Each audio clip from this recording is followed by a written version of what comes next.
ओम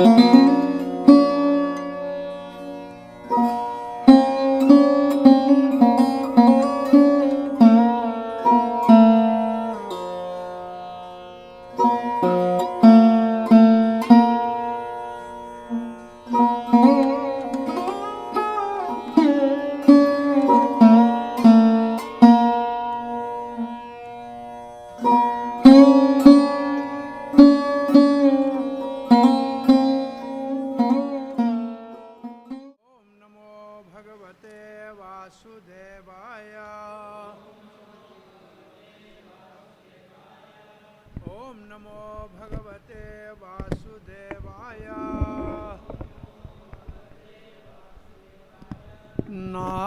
कृष्णाय वासुदेवाय देवकी नंदनाय च नंदगोपकुमाराय गोविंदाय नमो नमः। जय श्री कृष्ण चैतन्य प्रभु नित्यानंद श्री अद्वैत गदाधर शिवासादि गौर भक्त वृंद। हरे कृष्णा कृष्णा कृष्णा हरे हरे, हरे राम राम राम हरे हरे। हरे कृष्णा। परम पूज्य भक्ति आश्रय वैष्णव स्वामी महाराज का हार्दिक स्वागत करते हैं। हरे कृष्णा।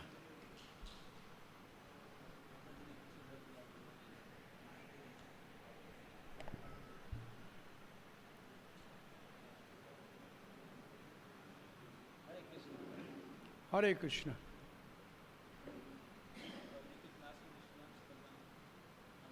क्या समाचार है दीजिए।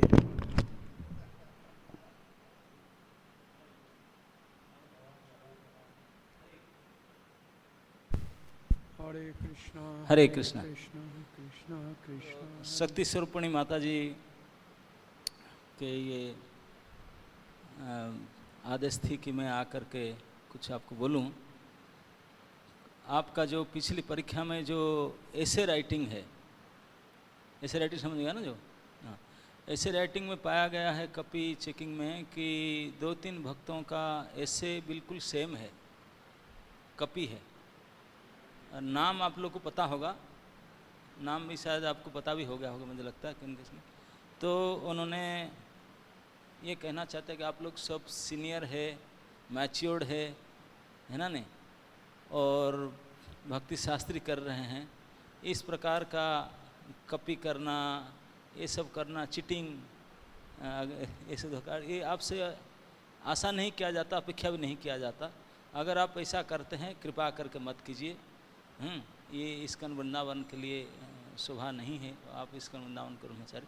अगर आपको ऐसे लिखने में दिक्कत आता है कैसे लिखा जाए, तो किससे भी कंसल्ट कर सकते हैं, प्रभु जी से कंसल्ट कर सकते हैं, और किसी को भी जिन्होंने ऐसे लिखे हैं उनसे कंसल्ट कर सकते हैं कैसे लिखा है, क्या किया जाए। हेल्प चाहिए तो हेल्प कर सकते हैं। हेल्प का मतलब नहीं तू लिखा मुझे दे दे मैं कभी, ये हेल्प नहीं है, ये सरासर धोखाधड़ी है। ये भक्ति शास्त्री का जो बोर्ड है एग्ज़ाम, उनके ऊपर बहुत उनका रूलिंग्स है। वो कुछ 2 पेपर भेजे हैं कि परीक्षा से पहले आप, मेरा ख्याल सबके पास से पहुंचा होगा, व्हाट्सएप में सबके पास पहुंचा होगा, जो रूलिंग्स पहुंचा है ना BIH की तरफ से, सबके पास मैसेज आ गया होगा कि अगर ऐसा एग्ज़ाम से पहले क्या क्या रूलिंग्स है, पनिशमेंट, हाँ आ गया ना। हाँ वही मेरे पास, अगर आप पढ़ लेना, कोई दिक्कत हो तो फिर पूछना। और मेरा पास प्रिंट आउट भेजे हैं कि नेक्स्ट एग्ज़ाम से पहले आपको जो ऐसे जिसका कॉपी हुआ था, जिन जिन का नाम है आपके पास आ चुका होगा, उसको ऐसे लिख करके दे देना। और दोबारा इस प्रकार नहीं होना चाहिए। होने से क्या क्या उसका शास्त्रीय विधान है, क्या क्या दंड विधान है, ये भी सब रूलिंग्स आपके पास आ चुका है। अब मैं चश्मा भूल गया, पढ़ नहीं सकता हूँ।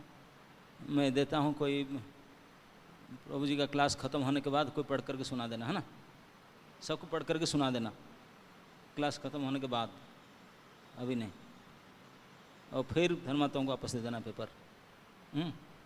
ओके, तो मैं यही अपेक्षा करता हूँ कि वो क्या नियमावली है, अगर किसी का पेपर फिर इस एग्ज़ाम के इसे आपको सूचना देने के बाद भी बावजूद फिर भी कोई इसी प्रकार पाया गया, तो ये सब नियमावली है भक्ति शास्त्री बोर्ड को एग्ज़ाम की तरफ से रूलिंग से आया है। तो फिर भी ये तो रूलिंग से मैं एक नैतिकता के दृष्टि से आप लोग को सभी व्यक्ति को हाथ जोड़ के प्रार्थना करता हूँ कि ऐसा मत कीजिए। अगर देखिए सर्टिफिकेट हम लोग इतना ध्यान नहीं देते हैं, प्रभु जी के क्लास ही बड़ी बात है। क्लास अटेंड कीजिए, श्रवण कीजिए, नोट कीजिए। अगर परीक्षा देना चाहते तो परीक्षा बाकायदा परीक्षा जैसे देना चाहिए दीजिए। अगर कुछ कमी रहता है दोबारा किसी को हेल्प कीजिए, पढ़िए, सुनिए, लिखने, वो अपने भलाई के लिए है। ये कोई हमको कोई नौकरी थोड़ी ना करना है सर्टिफिकेट दिखा करके, ऐसा नहीं है।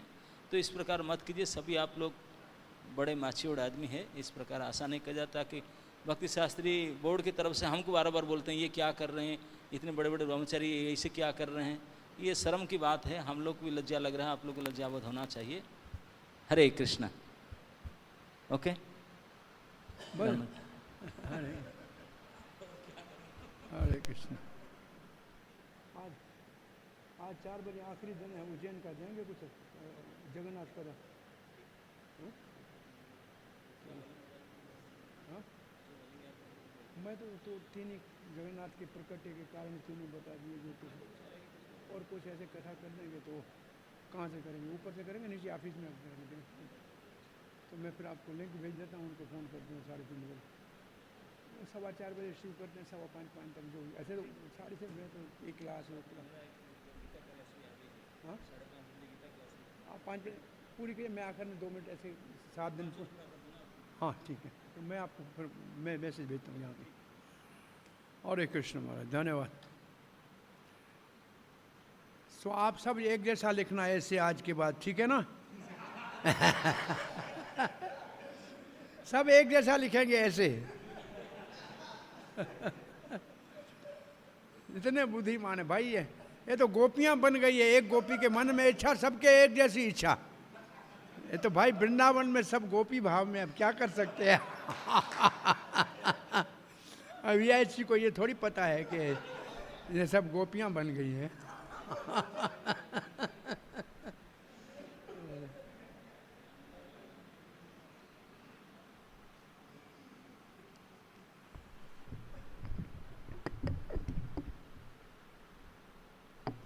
हरे कृष्णा।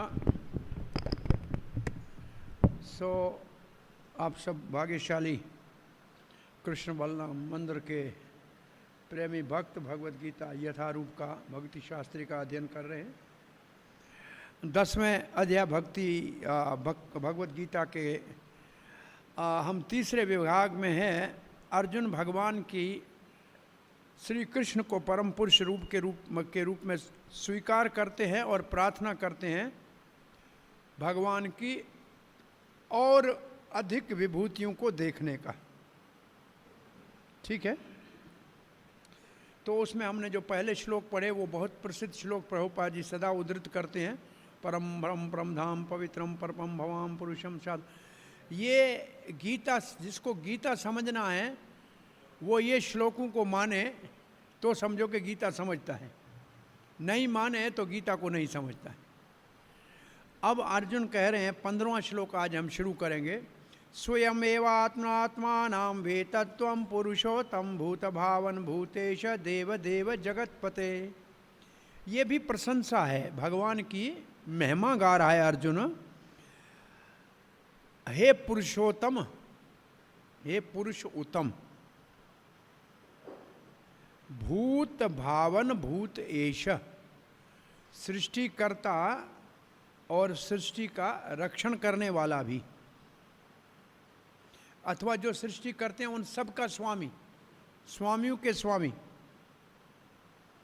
देव देव, एक देव शब्द की अर्थ है लीला करना, दिव्य देव लीला। तो हे लीलाधारी भगवान, तो लीला ही तो कर रहे हैं। अर्जुन के सारथी बनते हैं, ये लीला ही कर रहे हैं। भाई तीनों लोगों के नाथ है, अर्जुन के सारथी क्यों बने हैं? ये भी तो लीला है, भक्त वत्सल। और जगतपति, आप ही केवल अपने आप को जान सकते हैं और कोई नहीं जान सकता।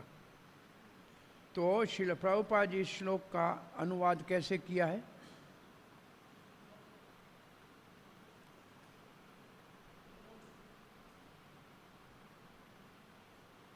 श्री भगवद गीता 10वां अध्याय श्लोक नंबर 15। श्री प्रभुपाद जी लिखते हैं, आप ही केवल अपने आप को जान सकते हैं भगवान अपनी अंतरंग शक्ति के द्वारा। अर्जुन का भाव क्या है? वास्तव में भगवान आप ही अपनी अंतरंग शक्ति के द्वारा आपको जान सकते हो। सबके सृष्टिकर्ता, सब जीवों के स्वामी, देवों के देव और जगन्नाथ। बाकी शब्दों का ऐसे अर्थ है। तो जो मुख्य शब्द है वो कौन सा है इसका मतलब इस श्लोक में? स्वयं एव आत्मान आत्मानम। आप अपने आप से ही केवल अपने आप को जान सकते हैं। क्यों? क्योंकि जो आपको जाने, उनकी सृष्टि आपने की है, तो वो कैसे आपको जानेगा? भाई, आपको जानने वाले जीव या देवता या ऋषि, इन सब का जन्म ही आपने दिया है इनको। इनकी सृष्टि करता ही आप हो, तो आपको कैसे जानेंगे? जैसे हमने 10वें अध्याय के पहले श्लोक में भगवान के वचनों को सुना, क्या कहा था? न मे विदुषुर गणाः न महर्षि सब। तो मुझे देवता और वो नहीं जानते हैं। क्यों नहीं जानते हैं? उसका कारण क्या दिया है? क्योंकि उनकी उत्पत्ति करता ही मैं हूँ। कोई नहीं था, मैं अकेला था, उनको मैंने पैदा किया, तो वो मुझे कैसे जानेंगे? और इस श्लोक के भाव को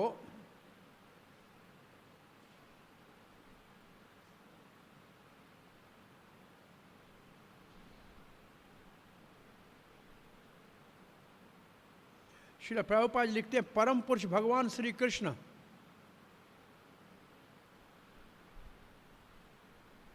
प्रभुपाद का पहली लाइन का भाव क्या है? श्री कृष्ण को केवल श्री कृष्ण के भक्त जो अर्जुन के अनुयायी बनेंगे वही जान सकते हैं। पहला तो इस लाइन से क्या घोषित हो रहा है? इस लाइन से घोषित हो रहा है एकमात्र भक्ति से और परंपरागत भगवान को जाना जा सकता है। दो बातें, एक तो परंपरा होनी चाहिए, दूसरा भक्ति होनी चाहिए, तब भक्त भगवान को जान सकते हैं। तो कौन नहीं जान सकते हैं? तो दूसरी लाइन में लिखा है, जो असुरी प्रवृत्ति के हैं और जो नास्तिक हैं, जिनकी मानसिकता नास्तिक है, वो कभी श्री कृष्ण को जान नहीं सकते। तो जान कौन सकते हैं? भक्त और परंपरा से। कौन नहीं जान सकते हैं? नास्तिक और असुर। अब ये तो हो गया दो। अब तीसरी बात आ रही है, ज्ञानी।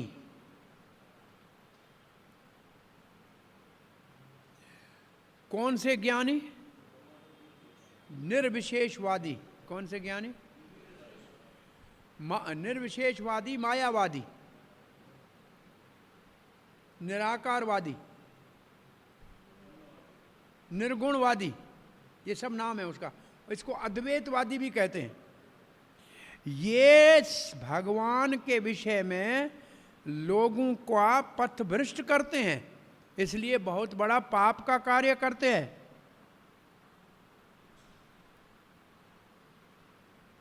कैसे पाप का कार्य करते हैं? लोगों को पथभ्रष्ट कहाँ से करते हैं ये लोग? बोला, गीता के ऊपर टीका टिप्पणी लिखते हैं और उस टीका टिप्पणी में भगवान श्री कृष्ण के व्यक्तित्व को और अस्तित्व को मिटा देते हैं, इसलिए लोगों को पथभ्रष्ट कर रहे हैं।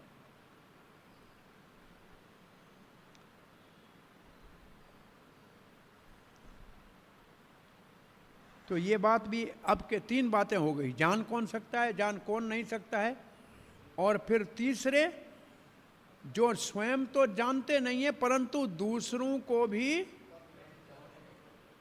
पथभ्रष्ट करते हैं, भ्रम में डाल देते हैं। गीता के पढ़ने से, गीता के उद्देश्य से दूर कर देते हैं। ये उनसे घातक हैं, ये उनसे भी खराब है।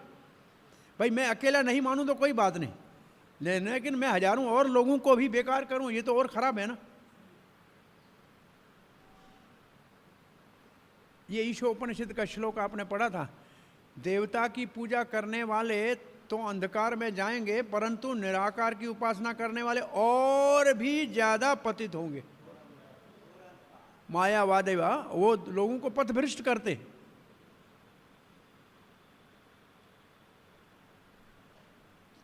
अब प्रभुपाद जी आगे लिखते हैं,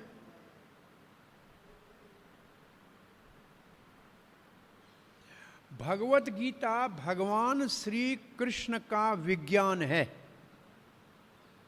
और कृष्ण के अपने मुख से ही इसका वर्णन हुआ है। तो ये भगवान श्री कृष्ण के मुख की वाणी है। जैसे जिसके लिए कही गई उसने सुना और समझा, अर्जुन ने, ऐसे हमको समझना चाहिए। ये प्रभुपाद जी कहते हैं ऐसे समझना चाहिए जैसे अर्जुन ने समझा, क्योंकि ये भगवान की वाणी है और ये कृष्ण विज्ञान है। और नास्तिक से तो कभी भी नहीं सुनना चाहिए। मायावादी भाषा सुन लो है सर्वनाश, मायावादी कृष्ण अपराधी। अब प्रभुपाद जी एक भागवत मास का श्लोक 1-2-11 का उदित करके क्या कहते हैं, वदन्ति तत्तत्त्वविदस् तत्त्वं तज्ज्ञानमद्वयम् ब्रह्मेति परमात्मेति भगवान इति शब्दते। तत्व एक है और उसको जानने वाले उसको अद्वितीय कहते हैं। दो है ही नहीं, एक है। तो उस एक को ज्ञानी ब्रह्म जानते हैं, मानते हैं, और योगी परमात्मा और भक्त भगवान मानते हैं, परंतु है वो एक ही, वो दो नहीं है।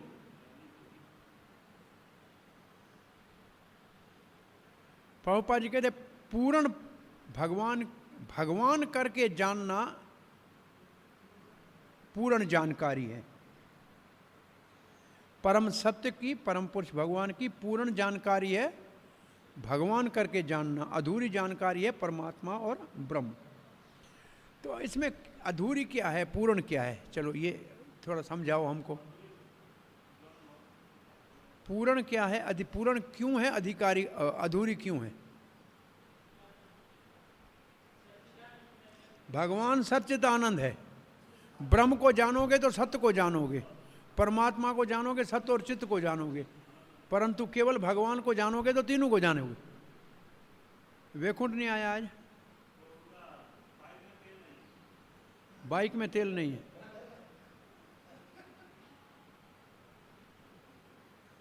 अब वैकुंठ की बाइक में तेल नहीं होगा तो वैकुंठ में जाने वालों का क्या होगा? वैकुंठ में जाने वालों का क्या होगा?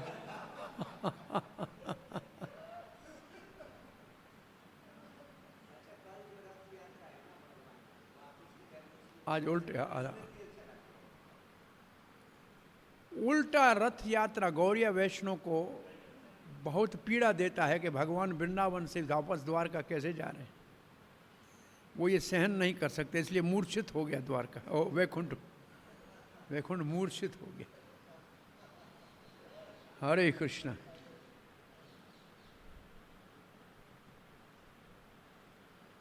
अब प्रभुपाद जी लिखते हैं, कोई सामान्य व्यक्ति हो या कोई मुक्त जीव भी हो, अगर उसने निराकार ब्रह्म की अनुभूति की है या हर एक के हृदय में विराजमान परमात्मा की अनुभूति की है,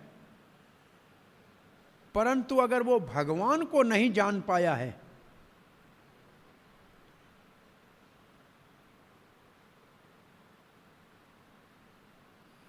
उसको अर्जुन के इन श्लोकों को अच्छी तरह से फिर अध्ययन करना चाहिए। बुद्धवा विद्वान है, ब्रह्म को जान गया, परमात्मा को जान गया, परंतु भगवान नहीं जान पाया है, तो अर्जुन के इन श्लोकों का समझने का प्रयास करे।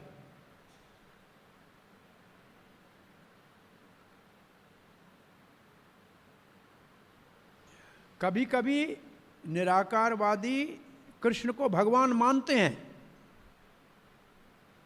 अथवा भगवान कृष्ण के वचनों को मान्यता देते हैं, परंतु फिर भी उसको पुरुषोत्तम करके मानना उनके लिए कठिन है। इसलिए अर्जुन ने उनको पुरुषोत्तम करके संबोधन किया है।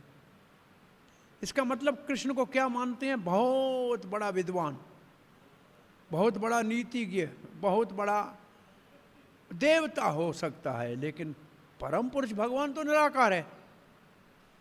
तो भगवान यानी उनको भगवान भी माने। अच्छा, भगवान के उनकी भाषा में क्या है?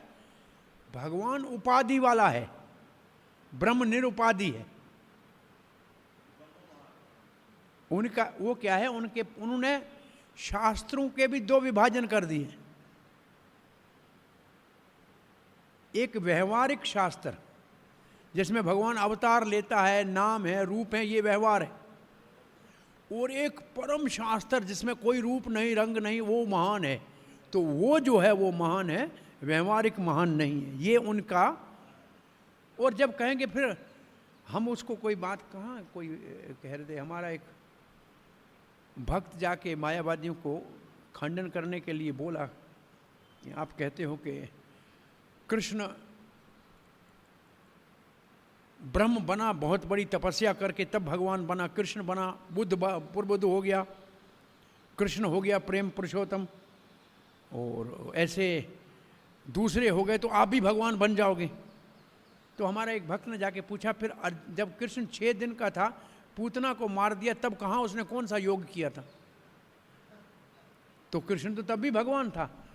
बोला देखो ये शब्दों के जाल है, भगवान शब्दों से परे है। बोला 1 घंटा तुम बोल रहे थे, वो क्या कहे थे? वो शब्द नहीं थे क्या?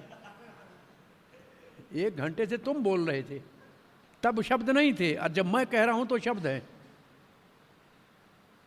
एक माता जी का बच्चा था छोटा, वो रोया तो कथाकार बड़ा गुस्सा हो गया, कहा चुप करो, डिस्टर्ब कर रहा है। माता जी ने कहा 1 घंटे से तुम बोल रहे, हमने तुमको कहा चुप करो।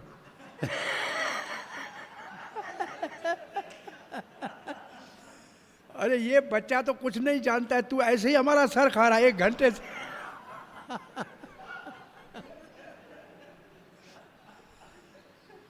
सो ये मायावादियों की ऐसी ये अनिर्वचनीय है, वचनों से वर्णन। फिर बोल क्या रहे हो? तो बोल क्यों रहे हो? गूंगे बन के बैठ जाओ ना। तो ये हाँ प्रभुपाद जी लिखते हैं, वो भगवान भी मान लेंगे परंतु पुरुषोत्तम नहीं मानेंगे। इसका मतलब निराकार का उद्गम इसका नहीं, ये नहीं मानेंगे। निराकार साकार होके आया इसलिए भगवान है, उनकी मान्यता ये है। चलो अगर वो मान भी लें कि भगवान है, पुरुषोत्तम है, परंतु वो सबके पिता है ऐसे नहीं मानेंगे। कृष्ण सब भूत भावन कैसे है, सारे भूतों की उत्पत्ति का कारण कैसे है, ये वो नहीं मानेंगे। इसलिए अर्जुन ने कहा कि वो भूत भावन है। भव का अर्थ क्या है? सृष्टि, सारे जगत की सृष्टि करने वाला है। अच्छा, कोई ये भी मान ले कि भगवान चलो सबके पिता है क्योंकि सबकी सृष्टि करते हैं, परंतु फिर भी वो सबके स्वामी है ये नहीं मानेगा, जगतपति है ये नहीं मानेगा, सारे देवताओं के स्वामी है ये नहीं मानेगा। इसलिए अर्जुन ने कहा भूत येष, सबका स्वामी भी है। अच्छा, कोई भगवान को स्वामी भी मान ले, ईश्वर भी मान ले कि सब जीवों का स्वामी है, परंतु वो देवताओं को भी, देवताओं की भी उन्होंने उस पर स्थिति की, इस उत्पत्ति की है ये नहीं मान सकता। प्रभुपाद जी क्या एक के बाद एक बात को करते आ रहे हैं। पहले निराकार वाले जान पे कौन नहीं जान सकता है, कौन जान सकता है। फिर जो नहीं जान सकता है दूसरों को कैसे पथभ्रष्ट करता है। और फिर जानने के लिए अर्जुन के चरण चिन्हों में चलना चाहिए। फिर बड़े बड़े मायावादी भगवान मान के भी पुरुषोत्तम नहीं मानते हैं। पुरुषोत्तम मानेंगे तो भूत भावन नहीं मानेंगे, भूत भावन मानेंगे तो भूतेश नहीं मानेंगे, भूतेश मान लिया तो फिर देव देव नहीं मानेंगे, देव देव मानेंगे तो फिर जगतपति मानना पड़ेगा। तो ये बहुत लंबी लिस्ट है, इतना कितना माने, एक बार हरे कृष्णा बोल दे तो ठीक नहीं है। प्रभुपाद जी लिखते हैं इतना करेगा तो देव देव इसलिए कह दिया अर्जुन ने। चलो सबके लिए पूजनीय है भगवान, देवताओं के लिए भी, इसलिए उसको जगतपति का है कि जगत के सब का स्वामी वही है, सब उसका है। इसलिए भगवान के विषय में जो सत्य है उसको अर्जुन ने स्थापित किया है, और हम सबको अर्जुन के चरण चिन्हों में चल के कृष्ण को समझना चाहिए।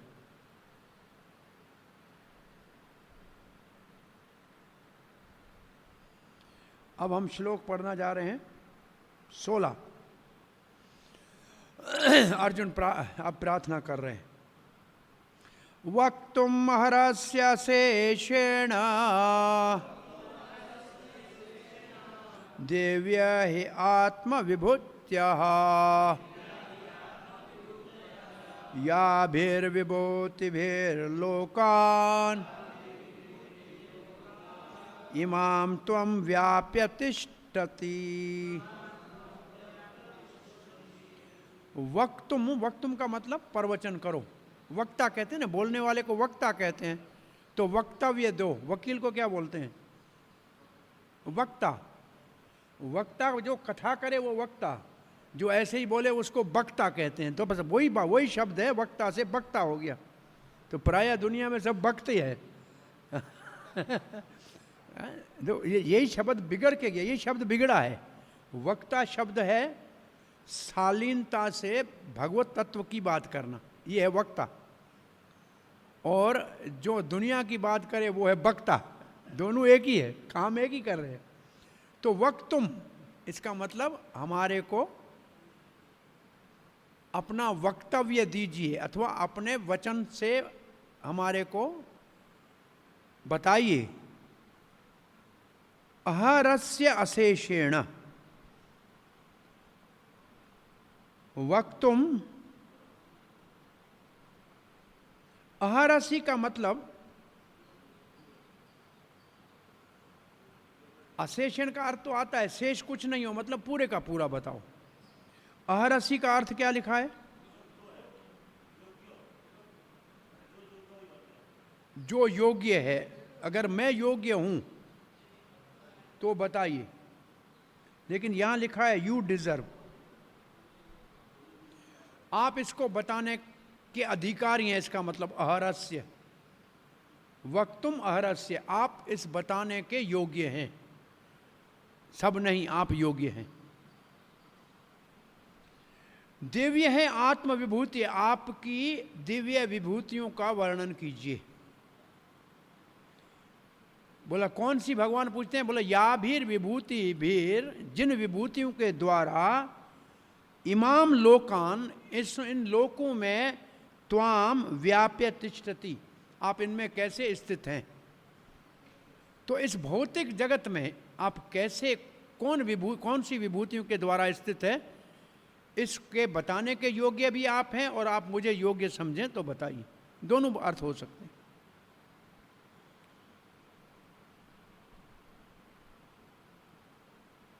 सीधा सा प्रभुपाद ने अनुवाद लिखा है, कृपया आप अपनी दिव्य विभूतियों जिनके द्वारा विश्व में प्रविष्ट हैं मुझे बताइए।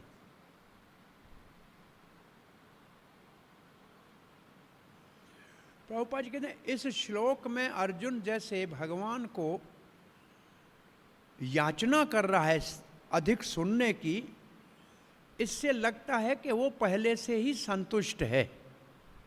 अर्जुन पहले से ही संतुष्ट है। किस बात से संतुष्ट है? भगवत तत्व को ठीक तरह से जान रहा है। उसके लिए ये कोई कठिन बात नहीं है, वो इसको जान रहा है।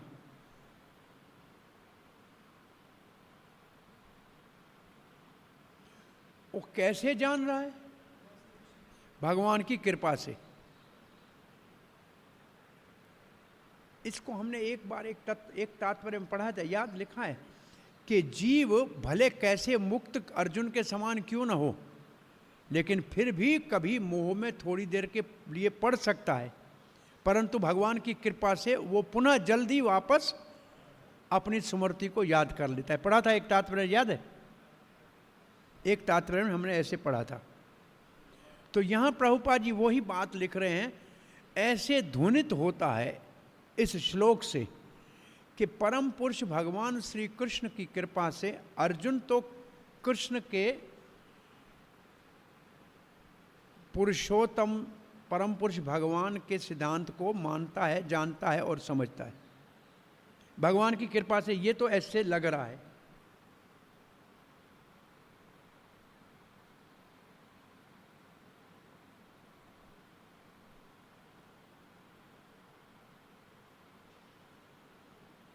अब प्रभुपाद ने क्या लिखा है कि अर्जुन में कौन से गुण थे जिससे वो संतुष्ट है कि कृष्ण भगवान है, कैसे जान गया? पहला, अर्जुन को व्यक्तिगत अनुभव है। कैसा अनुभव है व्यक्तिगत अर्जुन को? कौन सा अनुभव है? हाँ, भगवान की भगवत्ता का अर्जुन को व्यक्तिगत अनुभव है, क्योंकि साथ रहा है, मित्र है। कई ऐसे चमत्कार देखे हैं भाई। कुरुक्षेत्र से पहले भी भगवान श्री कृष्ण ने यहाँ से मथुरा से जरासंध को हराया 18 बार, तो ये सब तो जानता है। और द्वारका की नगरी बसाई, ये सब जानता है। इसका मतलब भगवान के विषय में अर्जुन को अनुभव है। अनुभव किसको कहते हैं? या देख के करे या सुन के करे। पहले हम सुनते हैं। एक दो प्रकार से भगवान ने इस संसार में हमारी सहायता की है। एक शास्त्र के द्वारा सीधा हमको जानकारी दी जाती है, दूसरा इस भौतिक जगत में कष्ट देकर इनडायरेक्टली अप्रत्यक्ष रूप से हमारे को भगवान की ओर धकेला जाता है कि भगवान की ओर जाएं, संसार में नहीं रहे। तो दो प्रकार से। तो हम एक लोग, कोई लोग कहने से सुन लग, आपको कहें कि भाई ऐसा है कि आपको तो शुगर की बीमारी है, आप मीठा मत खाना। तो कुछ समझदार है, मान लेते भाई नहीं खाते। तो ये है सुनने से समझना ना। और कुछ है कि कहाँ है डॉक्टर ने नहीं खाना, लेकिन मन कर रहा है खा लेता हूँ। खा लेगा फिर बीमार हो जाएगा, तो अब उसको अनुभव हो गया कि नहीं, अब तो खाने से बराबर। वो सत्य कह रहा था, मैं समझा नहीं तो अब मुझे नहीं खाना चाहिए। परंतु वो बीमार होके फिर ठीक होके फिर खाना शुरू करे तो उसने अनुभव से शिक्षा नहीं ग्रहण की। तो दुनिया में हमें अनुभव मिलते हैं परंतु हम शिक्षा नहीं ग्रहण करते। तो भौतिक जगत में इतने दुख के अनुभव मिलते हैं, फिर भी इसी जगत में हम सुखी होने का प्रयास करते हैं, अनुभव नहीं कर पाते। तो ये अनुभव से क्या सीखना? अर्जुन को अनुभव है एक, और क्या है अर्जुन को? बुद्धिमान। अर्जुन बुद्धिमान है। और तीसरा, अर्जुन के पास ज्ञान है। तीन बातें तो अर्जुन के पास है, अनुभव है, ज्ञान है और बुद्धिमान है। और भी जो चाहिए अच्छे गुण वो अर्जुन के पास उपलब्ध हैं। इसलिए वो भगवान श्री कृष्ण को परम पुरुष भगवान जान पाया। अर्जुन के लिए कोई संदेह नहीं है, परंतु वो अर्जुन कृष्ण से ये क्यों पूछ रहे हैं कि वो भगवान श्री कृष्ण कैसे सर्वव्यापक है, किस प्रकार आप पूरे विश्व के ब्रह्मांड में प्रविष्ट हो, क्यों पूछ रहा है? तो प्रभुपाद जी क्यों पूछ रहे हैं? इसलिए पूछ रहे हैं कि सामान्य निर्विशेष निराकारवादी विशेष रूप से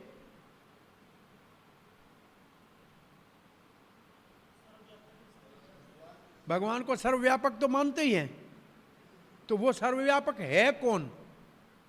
अगर कृष्ण कहे मैं हूं तो सत्य हो जाएगा ना। वो सर्वव्यापक, वो भगवान को सर्वव्यापक तो मानते हैं, लेकिन कौन है ये नहीं जानते। तो अर्जुन ये उनके ऊपर जानकारी देना चाहता है उनको।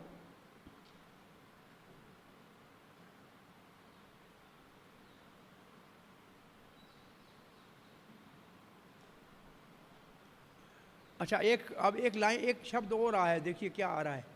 भगवान सर्वव्यापक जगत में है किसके द्वारा? अपनी शक्तियों के द्वारा। तो ये शक्तियां भगवान की, विभूतियां भगवान की शक्तियां हैं। विभूतियां भौतिक जगत में भगवान की शक्तियां हैं।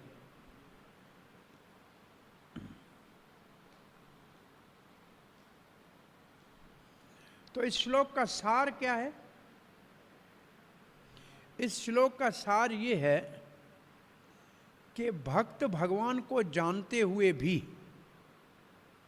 भगवान से प्रश्न पूछ के सामान्य लोगों के लिए प्रमाण स्थापित करना चाहते हैं। ऐसे हम प्रचार में जाते हैं तो हमारे अपने भक्त कुछ प्रश्न इसलिए पूछते हैं, वो जानते हैं फिर भी पूछते हैं कि सामान्य लोगों के लिए जो संशय है उनका समाधान हो जाए। अब लोग जब हम प्रचार करने जाते हैं तो हमारे अपने भक्त ही पूछते हैं कि चाय क्यों नहीं पीनी चाहिए, ऐसे प्रश्न पूछते हैं। वो जानते हैं फिर भी पूछते हैं। ऐसे अर्जुन जानता है कि श्री कृष्ण भगवान है, परंतु फिर भी पूछ रहा है। क्यों पूछ रहा है? सामान्य लोगों को प्रमाणिक रूप से कृष्ण की भगवत्ता को स्थापित करने के लिए।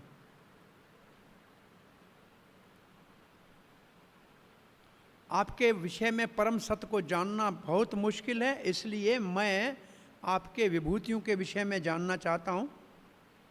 क्यों? विभूति के सामने क्या शब्द लिखा है? देखो कैसी विभूतियां हैं। विभूति के आगे एक शब्द है दिव्य। दिव्य विभूतियां हैं। दिव्य का मतलब आकर्षक हैं। दिव्य का मतलब ऐसे अलौकिक हैं और जिसको देख के व्यक्ति अपने आप आकर्षक हो जाएगा। आकर्षक हैं, दिव्य हैं, अलौकिक हैं। तो भगवान कहते हैं मैं सारी तो नहीं बता सकता, मेरी विभूतियों का कोई अंत तो नहीं है। बोला ये तो बताओ कम से कम इस जगत में कैसे प्रविष्ट हो। अब हम पूरी अनंत कोटि ब्रह्मांडों का तो नहीं पूछते हैं, पर इस जगत में कैसे प्रविष्ट हो ये तो बताइए। इस जगत की बात पूछ रहे हैं।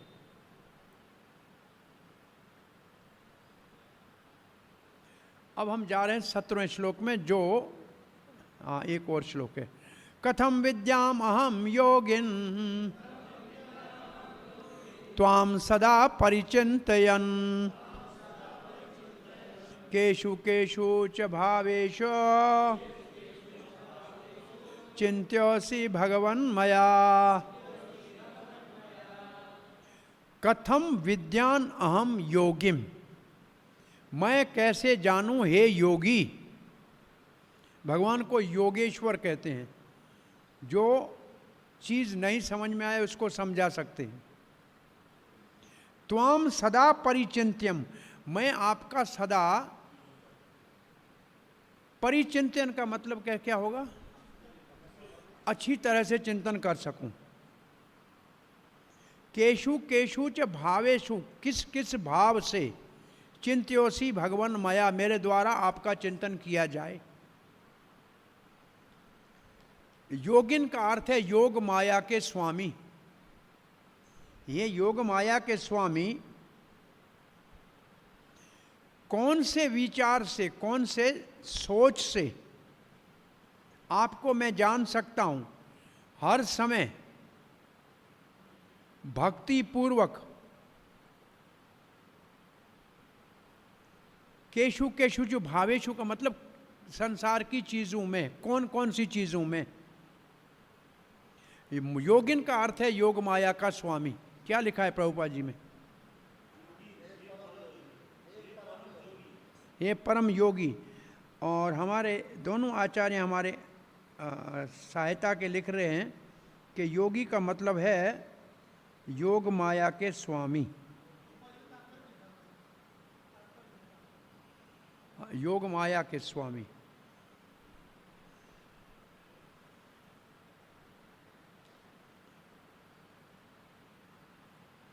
अब लिखा भगवान की योग माया शक्ति है।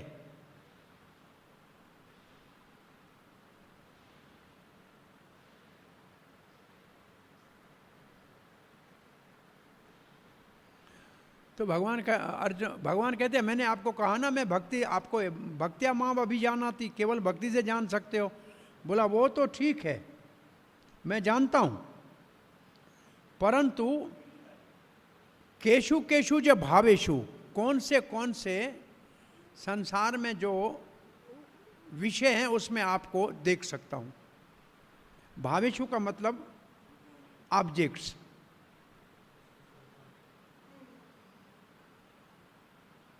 मैं आपकी भक्ति करूं पर किस किस को देख के आपकी याद आ जाए।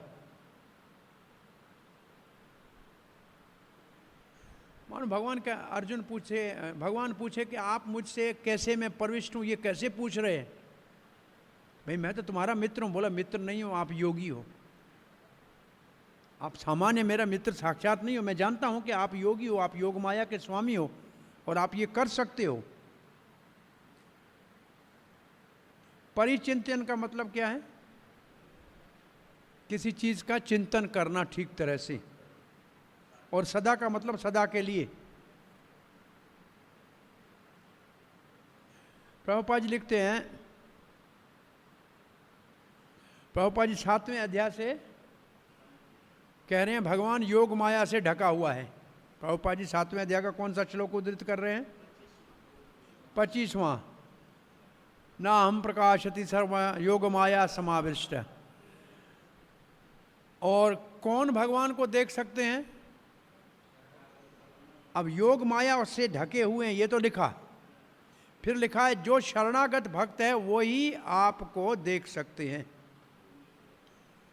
देखो ये ऐसे एक तरह से एक ठीक तरह से नहीं समझेंगे तो योग माया के ढके हुए हैं और जो शरण लेगा वो कैसे देख पाएगा?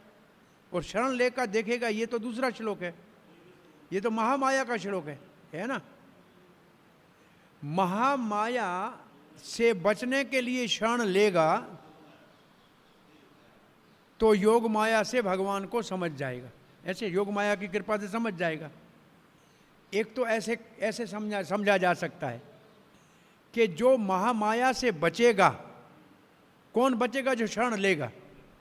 और तो महामाया से बच गया तो फिर योग माया के शरण में आ गया तो भगवान को देख लेगा। योग माया तो वैसे कहा जाए को अंतरंग शक्ति है। दूसरा इसका समझने का भाव ये है कि योग माया का ही विस्तार है महामाया।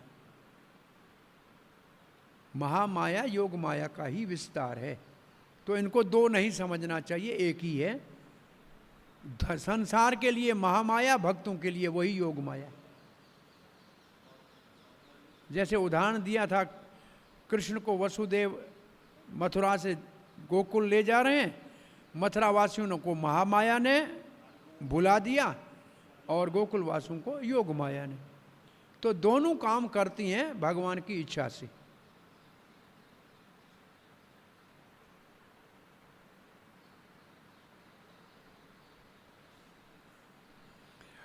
अब प्रभुपाद जी कहते हैं वही बात जो पहले से आ रही है कि अर्जुन कृष्ण के भगवता को जानता है, परंतु सामान्य व्यक्ति भगवान को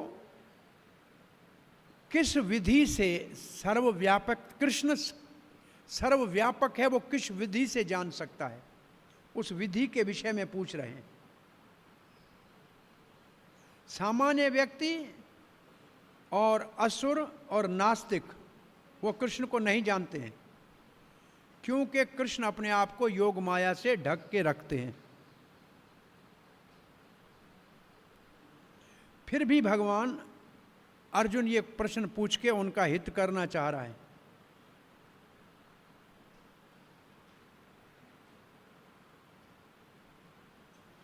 अब प्रभुपाद जी महान भक्त की परिभाषा दे रहे हैं। महान भक्त अपने हित का नहीं सोचता है, परंतु दूसरों के हित का सोचता है, मानव मात्र के कल्याण का सोचता है। अब महान भक्त अपने हित का नहीं सोचता है, मानव मात्र के कल्याण का सोचता है। उदाहरण देना हो तो प्रहलाद महाराज कहता है मैं अकेला नहीं जाऊंगा, इस सब असुरों को लेके जाऊंगा। वासुदेव दत्त कहता है सबका पाप मुझे दे दो। कोई ऐसा उदाहरण दो जो अभी आपने देखा हो या सुना हो, जो आपके अनुभव में हो। प्रभुपाद वृंदावन छोड़ के क्यों जाएंगे भाई? लोग बुढ़ापे में वृंदावन में आके रहना चाहते हैं, वो वृंदावन छोड़ के जाके विश्व के कल्याण के लिए अंतर्राष्ट्रीय पूरे विश्व के महानगर में जाके और कलयुग की राजधानी में चले गए क्यों? ये है महान भक्त की परिभाषा, कि अपने हित से जगत के हित का चिंता करते हैं। परंतु महाप्रभु के इन शब्दों को कभी नहीं भूलना चाहिए। कौन से? जन्म सार्थक करी कर परोपकार। पहले अपने आप को बचाओ, फिर जगत का उद्धार करो। ये भी बहुत महत्वपूर्ण है। ऐसे नहीं है कि जगत के उद्धार करने जाओ खुद स्वयं भी डूब जाओ। और इसका क्या प्रमाण है कि प्रभुपाद जी जन्म सार्थक करके वहां गए थे, इसलिए परोपकार हो पाया। प्रभुपाद ने उनकी संस्कृति की कोई चीज स्वीकार नहीं की, अपनी संस्कृति उनको दी। भाई धोती उनको पहला दी, प्रभुपाद ने पैंट नहीं पहना, नहीं। तो ये है जन्म सार्थक करने की परिभाषा। ऐसे नहीं आप प्रचार करने जाओ उन जैसे बन जाओ। ऐसे हमारे बहुत से प्रचारकों हम देखते हैं, बाहर प्रचार करने जाते हैं तो उनकी आदतें यहाँ लेके आते, अपना उनको दे के नहीं आते, उनका यहाँ लेके आते हैं उल्टा, क्योंकि अभी तक पक्के होते नहीं हैं। तो जाना है तब जाए परोपकार करने। वो जहाज में सफ़र करते हैं तो क्या बोलते हैं, जब ऑक्सीजन कम हो जाए तो ऊपर से ऑक्सीजन मास्क गिरेगा। याद रखना, पहले अपने को लगाना फिर बच्चे को लगाना, कि पहले अपने को बचाना फिर पड़ोसी को बचाना।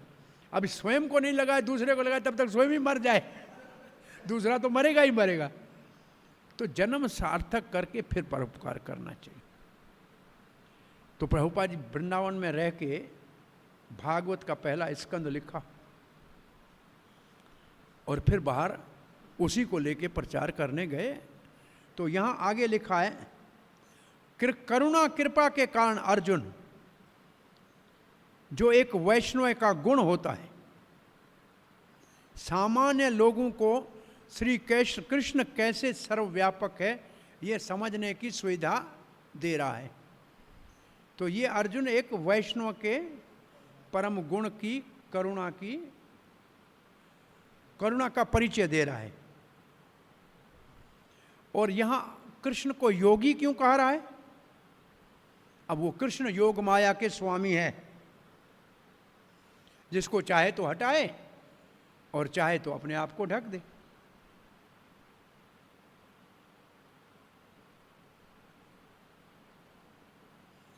अब प्रभुपाद जी कहते ये किसके लिए है? ऐसे कौन सोचे? जिनको कृष्ण से प्रेम है वो तो सीधा श्याम सुंदर का ध्यान करेंगे, पर जिनको प्रेम नहीं है तो भौतिक जगत में आश्चर्य की तो पूजा करेंगे ही करेंगे ना। भाई आश्चर्य के रूप में कृष्ण है तो उसकी पूजा तो करेंगे ही करेंगे। चमत्कार बता देंगे तो लोग नमस्कार करते रहेंगे। यहां अर्जुन सामान्य संसारी लोगों के सोचने के भाव को समझ गया है और उनको कृष्ण भावना में लाना चाहता है। केशु केशु जो भावेशु का अर्थ क्या है? यहां भाव का अर्थ क्या है लिखा है हिंदी में? भौतिक वस्तुएं।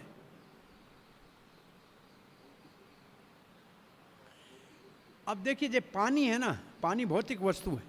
इसकी विभूति क्या है? बर्फ है तो पानी, लेकिन बर्फ देखेंगे अरे इतना ठंडा जम गया। भाई पानी चलना चाहिए, जम गया तो ये पानी की विभूति हो गई ना। तो ऐसे विभूति इसको कहते हैं जो है भौतिक वस्तु परंतु आश्चर्य में डाल देती है। भाई जम कैसे गई? भाई पानी को तो तरल होना चाहिए ना, जम क्यों गया? तो ये विभूति है, जल की विभूति, बर्फ जल की विभूति है।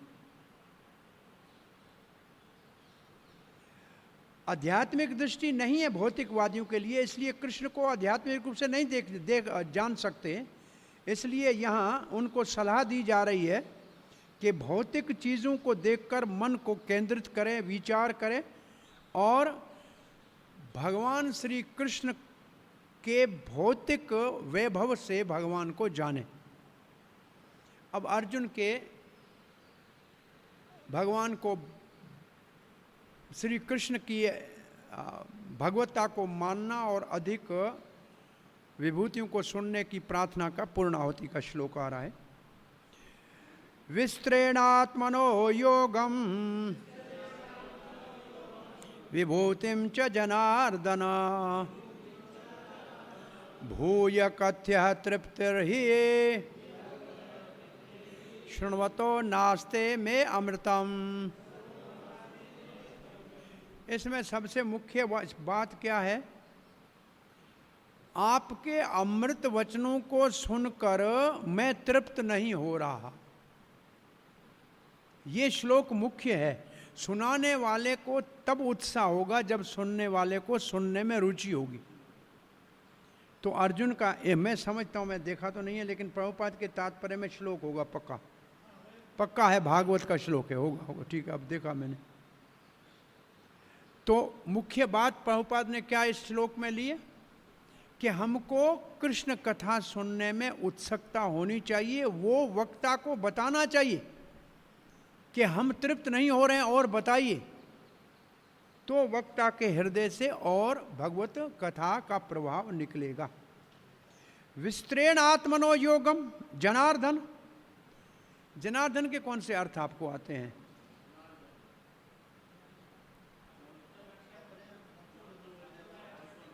अपना जन, जन का मतलब जन, फिर अर्दन अपनी जनता का दुख दूर करना, और जनता को दुख देना भी कहीं अर्थ है इसका। दुख हटाना भी अर्थ है, दुख देना भी अर्थ है जनार्दन के।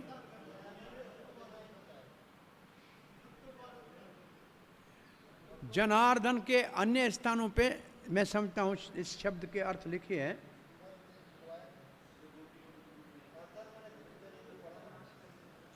सो हे जनार्दन भूय कथ्य, दोबारा बताइए। भूय क्यों पूछ रहे हैं, भूय क्यों कह रहे हैं? भगवान ने कहा, भगवान ने कहा 7वें में बताया ना आपको, 9वें में बताया ना, तो कहते दोबारा बताओ। भाई 7 में भी विभूतियां हैं और 9 में भी विभूतियां हैं। 7 में कौन से श्लोक में आपने एक दिन बताया था मैंने आपको, और 9 में कौन से में बताया था? आप देखें लिखा होगा आपके पास, 7 और 9 में विभूतियां हैं। 9 में तो 16 से 19 वाली हैं, हाँ, और 7 में 8 से 12 ऐसे कुछ हैं। तो ये विभूतियां तो पहले बताइए, तो इसलिए कहता है दोबारा बताओ। और वहां आपने संक्षेप में बताया, अब विस्तार से बताओ। विस्तरेण, आपकी विभूतियां बताओ। आत्मनो योगम, आत्मनो योगम का शब्द अर्थ में प्रभुपाद जी क्या लिखते हैं? आत्मने, हाँ,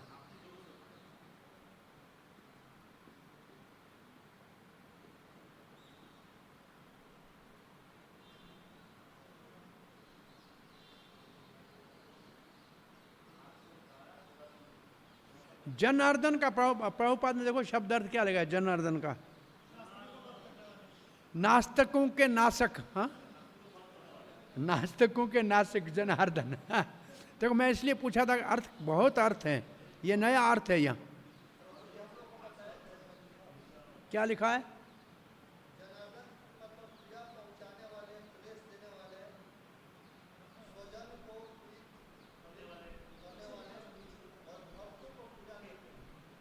भक्तों को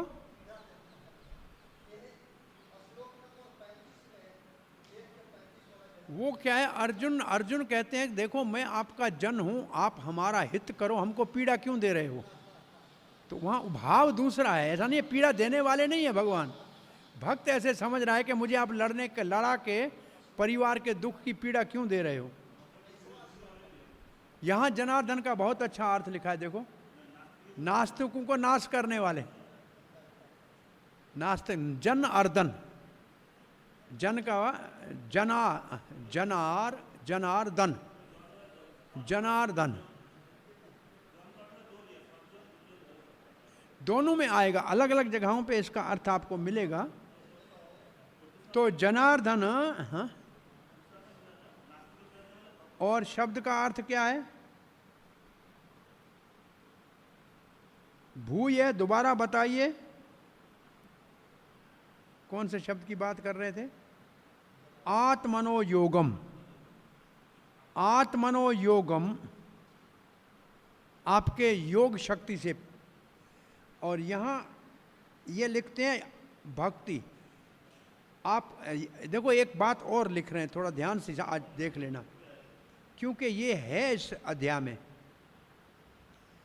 आपकी विभूतियां बताओ और आत्मनो योगम। आत्मनो योगम का अर्थ है विभूतियां भी बताओ और अपना भक्ति योग भी बताओ। केवल विभूतियां मुझे नहीं, भक्ति योग भी बताओ। तो भक्ति योग है कि नहीं है 10वें अध्याय में? 4 श्लोक तो भक्ति योग के, चतुर्श्लोकी गीता तो भक्ति योग है ही। तो योग शक्ति से बताओ और अपने भक्ति योग के बारे में भी बताओ। ये अमृत को सुनते सुनते हम बिल्कुल तृप्त नहीं हो रहे हैं।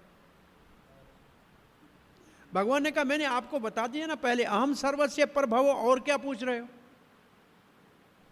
मैं पहले कह चुका हूं, और मैंने विभूतियों का भी वर्णन किया।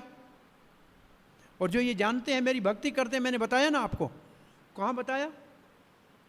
10:8 में बताया, अहम सर्वस्य प्रभव मत सर्वम इति मत्वा भजते माम बुधा भाव। बता दिया ना। कहते भाई नहीं नहीं, फिर और विस्तार से बताओ, दोबारा बताओ और फिर विस्तार से बताओ। हे जनार्दन। आप चक्रवर्ती पाद लिखते हैं मेरे जैसे लोग हैं जन। अब देखो एक दूसरा अर्थ, मेरे जैसे लोग हैं जन।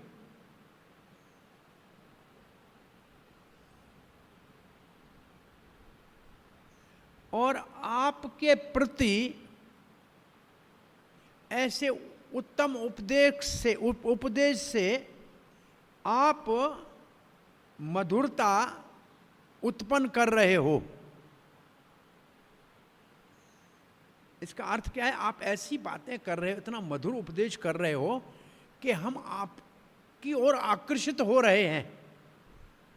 तो अर्दन का अर्थ है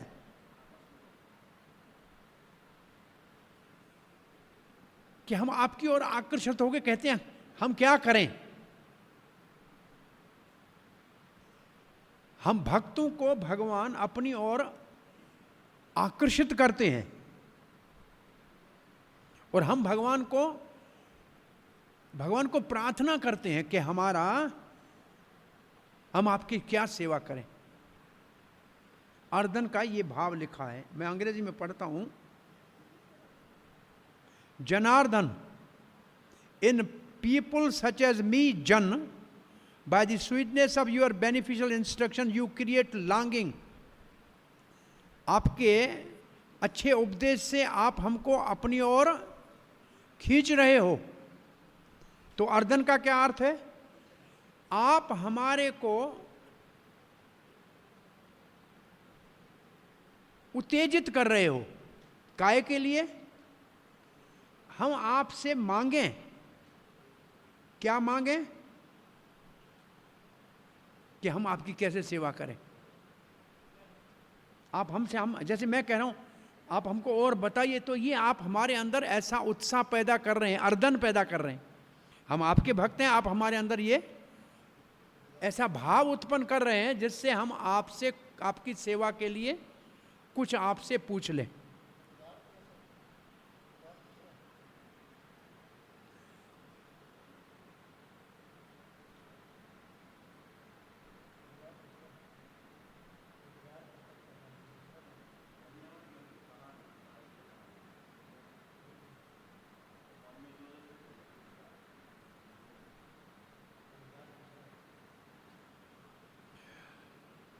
जनार्दन का पहले अर्थ बलदेव विद्याभूषण ने लिखा है, वो व्यक्ति जिससे लोग अपना दुख दूर करने के लिए प्रार्थना करें।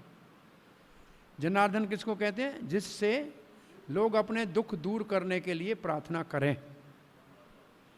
आप देखो यज्ञ में, पूजा में जब कोई त्रुटि रह जाती है तो अंत में क्या बोलते हैं? जनार्दन शब्द है, मंत्रहीणम क्रियाहीणम जनार्दन है ना। तो वहाँ जनार्दन इसलिए है कि अब कोई गलती हो गई है उसको आप पूरा कीजिए, दुख का निवारण कीजिए। तो जनार्दन के हमने अब 3 अर्थ देख लिए। प्रभुपाद का शब्द अर्थ असुरों को ना मारने वाला। हाँ, ये है अर्दन करना। किसका? जन का। कौन से जन का? जन, जन अर्दन। जन के साथ अ लगाओगे तो वो जन जो आपके नहीं हैं उनको आप नाश कर दोगे, नास्तिकों का नाश करने वाले। भक्तों के हृदय में उत्सुकता पैदा करके, मधुरता पैदा करके आपकी सेवा के लिए अपने भक्तों को उत्साहित करने वाले। और तीसरा क्या था? भक्तों के दुख के निवारण करने वाले। प्रभुपाद जी लिखते हैं, ऐसी उत्सुकता कृष्ण कथा सुनने की भागवत में भी, नैमिषारण्य में सनक आदि ऋषियों की है। वयम तु ना वित्रप्याम उत्तम श्लोक विक्रमे यशृण्वतां रसज्ञानां स्वादो स्वादो पदे पदे।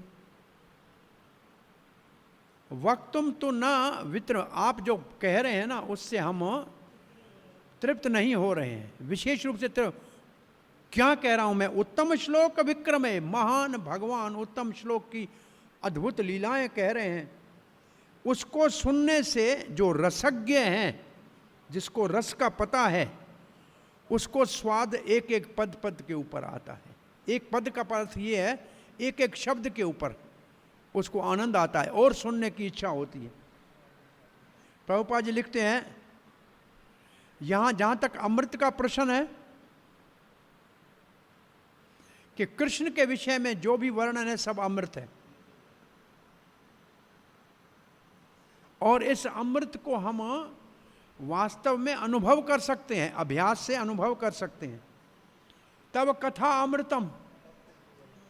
ये गोपियां कहती हैं आपकी कथा अमृत है सामान्य लोगों के लिए। और इसका हम वास्तव में, प्रभुपाद जी कहते हैं, इसका हम वास्तव में, इस अमृत का हम वास्तव में क्या कर सकते हैं? अनुभूति कर सकते हैं, प्रैक्टिकल एक्सपीरियंस।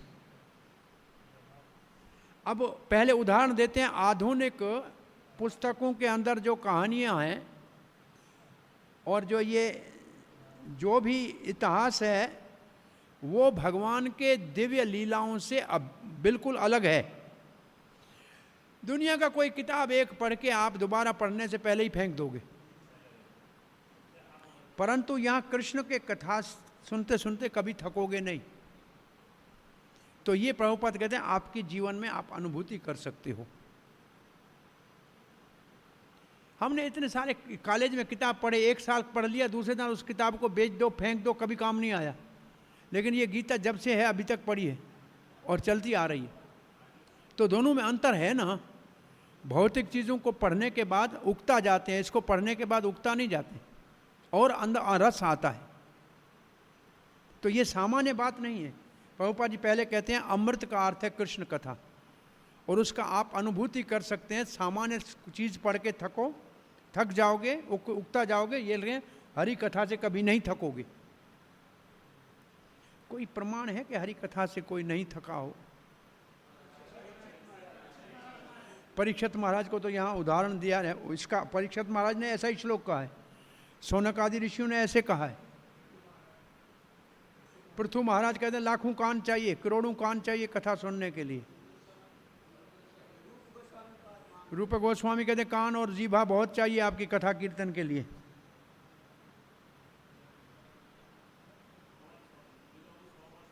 एक और पता नहीं कौन सा मेरे को उदाहरण याद था, वो चला गया इनके बीच में।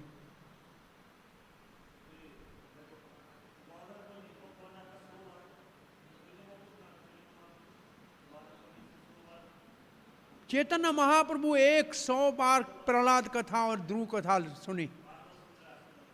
तो ये आश्चर्य नहीं है? भगवान होके प्रभुपाद जी स्वयं किताब लिखते थे, स्वयं उसको पढ़ते थे और पढ़ के आनंद लेते थे और कहते थे ये मैंने लिखा है, मुझे तो पता नहीं, इसमें इतना आनंद आ रहा है। अपने लिखे हुए से पढ़ने में इतना आनंद आए, ये तो दूसरी बात है। तो इसका मतलब आनंद भगवान की कथा में है, नित्य नया रस उसमें आता है। अब ये अनुभूति भक्तों को किसी ने कहा सारा दिन हरे कृष्णा करते हो, बोला तुम और कुछ करके दिखाओ। आप कोका कोला सारा दिन करके दिखाओ, सारा दिन 16 माला कोका कोला की रोज जपो, सारी उम्र कोई जपेगा क्या? नहीं करेगा। लेकिन हरे कृष्णा की लाखों सौ भक्त कर ही रहे हैं, तो दोनों में बहुत बड़ा अंतर है।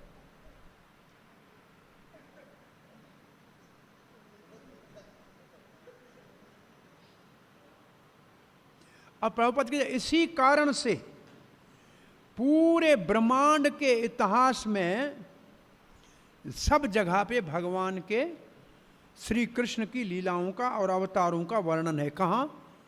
ये सारे पुराणों में, महाभारत में जगह जगह पे भगवान के अवतारों का वर्णन है। पुराण और इतिहास भगवान के अवतारों की लीला से भरे पड़े हैं, और ये सदा ही नवीन रहते हैं। भले बार बार पढ़ो, ये कभी पुराने नहीं होते। यहाँ हमारा ये विभाग पूरा होता है। अब चौथा विभाग है, ये पूरा बाकी अध्याय है, चौथा विभाग। अब हमारे पास है मेरे ख्याल में 20 श्लोक, 20-22 श्लोक हैं, उसमें है विभूतियाँ। मैं समझता हूँ इस सप्ताह में हमारे पास एकादशी और महाराज का व्यास पूजा ये कुछ आ रहा है, फिर भी प्रयास करते हैं कि ये समाप्त हो जाए ये अध्याय। सो हरे कृष्णा, धन्यवाद। कोई प्रश्न है क्या इस विभाग से?